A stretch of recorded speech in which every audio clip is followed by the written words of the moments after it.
Miles de dueños de Airbnb en Estados Unidos están a punto de vender. Algunos han perdido 20% de sus ingresos mensuales y otros hasta 50% o más en algunos lugares. Hoy hablaremos de la nueva tendencia de Airbnb y cómo esto puede llevar a una corrección de mercado y a que muchas personas de Airbnb pierdan sus activos por esa tendencia de la que hablaremos hoy. Hoy hablaremos por qué está ocurriendo esto, cuál es el futuro del negocio de Airbnb, qué alternativas tienen los dueños de Airbnb, qué oportunidades hay para sus inversionistas y cuál sería la lección aprendida con esta tendencia. En el 2017 hice un podcast en Europa hablando de Airbnb, que estaba empezando todavía en América Latina y en Estados Unidos, pero en Europa está ya un poco más desarrollado. Y lo que predijimos en ese podcast fue que como Airbnb es un negocio con bajas barreras de entrada, ¿qué significa? Que cualquier persona que tenga un espacio puede tener su Airbnb. Todo lo que necesita es tomar unas fotos y subirlas a una plataforma y es relativamente fácil. Ni siquiera necesita ser dueños de los inmuebles. Yo puedo arrendar para Airbnb una habitación o un espacio de una propiedad que yo estoy arrendando. Entonces hay muy bajas barreras de entrada. Casi cualquier persona puede entrar y convertirse en un cliente de Airbnb y en ofrecer su propiedad para rentarla a otras personas. Ahora, ¿cuál es la ventaja? Que hay bajas barreras de entrada. ¿Cuál es la desventaja? Que como hay bajas barreras de entrada, cada vez hay más competencia y como hay más competencia, cuando hay más competencia, los precios bajan. Lo que está pasando es la combinación de uno o varios factores que están llevando a que el negocio se haga más difícil. Por un lado, la plataforma, en la medida en que tiene más personas que han puesto sus inmuebles, pues es más exigente en la calidad del servicio que exige o que pide para las personas que tienen sus propiedades ahí. Y eso es obvio. ¿Y cómo lo hace? Mostrando a quienes tienen mejores calificaciones, y quienes no aparecen en las primeras páginas muy probablemente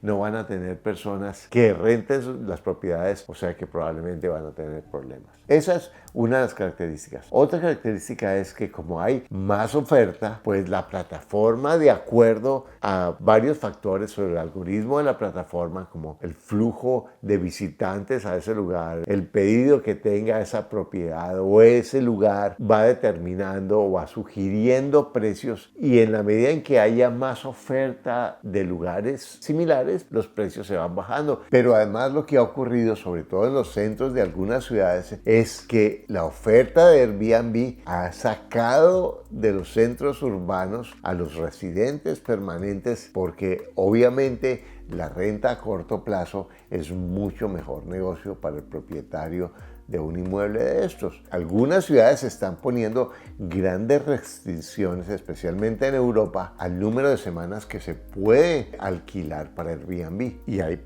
sanciones tan grandes como en Alemania, en Berlín, pueden el Estado confiscar una propiedad que la rentan mucho más de lo que permite, porque obviamente lo que está haciendo eso es que está subiendo el arriendo para las personas que viven en renta tradicional y mandándolos quizás a lugares mucho más lejanos y haciendo más difícil para ellos esto. Por otro lado, las ciudades y los gobiernos con Airbnb están recibiendo menos impuestos que con los hoteles. Tienen unas inversiones enormes compitiendo con Airbnb, que tienen mucho menos costos, están en una desventaja muy grande, y por eso algunas de las ciudades están empezando a generar presiones para cobrar los impuestos de turismo, de manera que para hacer la competencia un poco más homogénea con los hoteles, que en últimas es algo que va generando que la mayoría de las personas que no tengan un negocio muy bien organizado pues van a ir saliendo del negocio. Por ejemplo, en Phoenix, Arizona, en el 2021, el promedio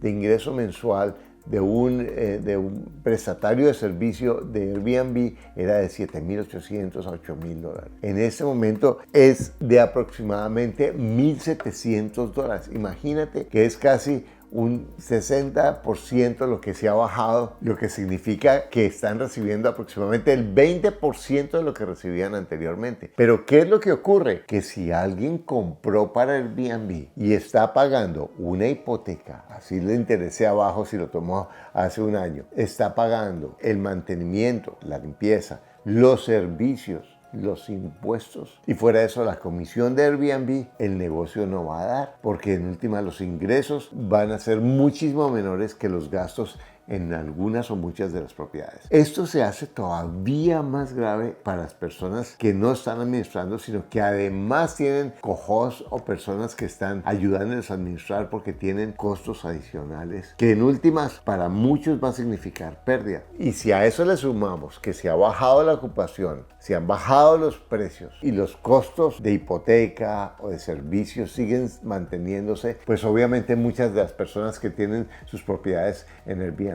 van a estar perdiendo dinero. Esto no es lo mismo para todas las ciudades, ni siquiera para todos los lugares de las mismas ciudades. Depende del flujo de turismo, depende del número de oferta de Airbnb que exista en cada lugar. Y eso realmente hace la diferencia para los propietarios. ¿Qué es lo que puede pasar con esto? Usualmente el mercado de Estados Unidos tiene 6 meses de inventario de propiedades para la venta. Y en este momento solo hay un mes de inventario. ¿Por qué? Con la pandemia bajó la construcción, por la baja de los intereses muchas personas compraron y muchas personas decidieron invertir en Airbnb. Luego el mercado se fue restringiendo el mercado de oferta de bienes raíces. Entonces, ¿qué es lo que puede pasar? Que algunos dueños de Airbnb que compraron mal van a verse presionados a vender. Yo no creo, aunque algunas personas hablan de que esta tendencia puede causar un colapso en el mercado, me parece que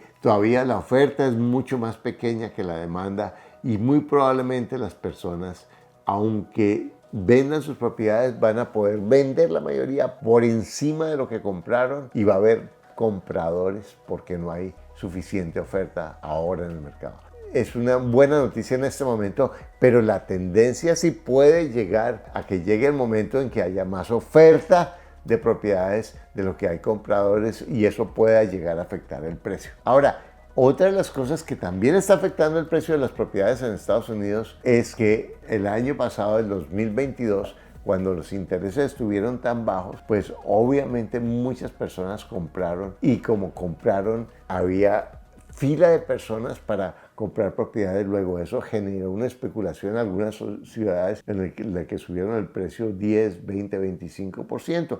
Yo pienso que muchas de las ciudades en las que se está ajustando o bajando un poquito el precio tiene que ver más con ese ajuste de esa sobrevaloración que hubo en el 2022 porque muchas personas por los intereses tan bajos estuvieron comprando. Ahora, como los intereses están más altos, la solicitud de hipotecas en Estados Unidos está en el nivel más bajo que ha estado en 30 años. ¿Eso qué significa? Que tampoco hay tanta gente buscando propiedad, porque los que tienen propiedades también están haciéndose esta reflexión. Bueno, ¿yo cómo voy a vender mi propiedad si tengo interés de 2.5, 3.5%, hablando de Estados Unidos, y voy a comprar una propiedad que quizás tiene un precio igual o superior al que yo tengo, pero voy a pagar intereses del 7 o el 8%? Pues realmente para muchas personas no solamente no es buen negocio, sino que no van a calificar para el mismo tipo de propiedad que tal vez están vendiendo. Eso va a hacer que no sea fácil que muchos decidan vender. La oportunidad para un inversionista es realmente el que va a haber muchas personas que le han comprado propiedades de Airbnb y que están en problemas y que necesitan vender. Y quizás esas personas sean flexibles con el precio o con las condiciones para poder vender esas propiedades. Ahora, ¿qué sugiero? ¿Qué es lo que siempre le sugiero a mis estudiantes y le sugiero a las personas que quieren convertirse en inversionistas? Si vas a invertir en Airbnb, invierte cerca de donde vives, invierte en algo que tú controles, porque en otras ciudades o en lugares en que tú no conoces va a ser mucho más costoso, más difícil y más arriesgado hacerlo. Por otro lado, haz las cuentas, haz los números calculando la renta tradicional. Si la renta no te da para pagar la hipoteca, los impuestos y los gastos de la propiedad, un flujo positivo mensual no es un negocio bueno. Porque si yo compro para Airbnb y calculo una rentabilidad, asumiendo que voy a tener arrendada la propiedad un determinado número de días a un precio determinado, eso no va a funcionar cuando el mercado cambie.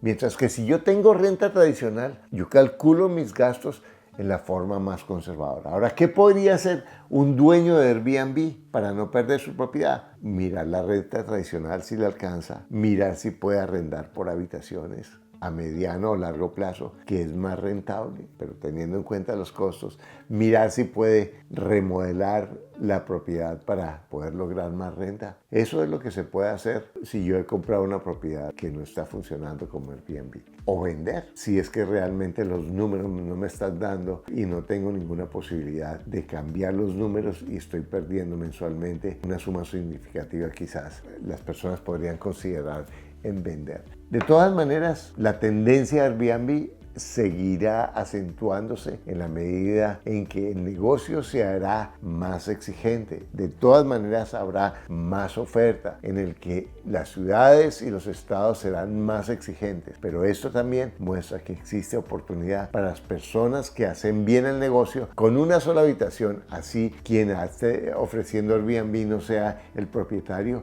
puede empezar un negocio que si lo maneja bien puede ser un ingreso adicional interesante. La conclusión importante es hacer los números, no dejarse llevar por la tendencia, porque todos dicen que está bien y que es un buen negocio y que a fulanito le ha ido bien. Hay que entender los negocios antes de meterse, hay que educarse en los negocios y sobre todo buscar entender los números, que es lo que determina si el negocio va a ser bueno o malo a largo plazo. Bueno, yo te voy a invitar a que escuches el podcast en el que hablamos de las tendencias de Airbnb y a que te des cuenta que realmente siempre hay opciones para hacer negocio con bienes raíces si estoy educado financieramente, porque tienes todo lo que necesitas para lograr lo que quieres. Lo único que te aleja es un pensamiento que no es cierto.